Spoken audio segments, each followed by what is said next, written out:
Ini adalah mesyuarat yang pertama pada tahun baru 2026 dan sinilah saya ucapkan selamat tahun baru 2026 kepada semua, terutamanya media-media dan semualah rakyat Malaysia di negara kita. Memang hari ini kita ada banyak perbincangan, terutamanya kita sudah daripada tanda-tanda yang kita nampak dan kita buat analisis bahawa PRN Melaka akan diadakan pada tahun ini. Kita memang tahu pada masa yang sudah cukup 5 tahun dan anggapan atau analisis kita pun mendapati bahawa PRN Johor pun akan diadakan pada tahun ini dan tambahan pula daripada maklumat-maklumat dalaman yang kita adakan dan kita telah buatkan satu anggapan yang kita katakan besar kerana kita katakan kemungkinan PRU yang ke-16 akan diadakan pada tahun ini. Dan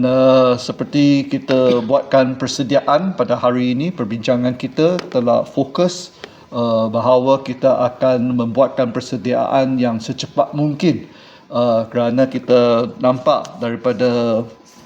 tanda-tanda atau kenyataan-kenyataan daripada Pakatan Harapan, daripada parti politik yang lain, dan mereka memang mengalu-alukan bahawa PRU dan PRN dilaksanakan pada masa yang serentak, pada masa yang sama, iaitu pada tahun ini. Oleh itulah bagi Parti Gerakan sebagai parti politik,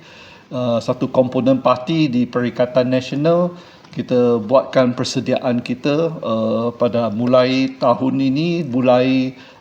bulan ini juga kita akan menghadapi PRU, PRN yang akan datang lah. So memang kita perbincangan pada hari ini, kita memang ada bincang banyak kekurangan juga, kelemahan Parti Gerakan Rakyat Malaysia di tahun 2025 dan juga kita pun ada kekuatan kita masing-masing dan bahawa kita akan kekalkan kekuatan kita dan kita akan memperkuatkan lagi lah kekurangan dan kelemahan kita bagi Parti Gerakan untuk make the Parti Gerakan to be more relevant. But more important is to get the mandate of the rakyat for us in the coming general elections.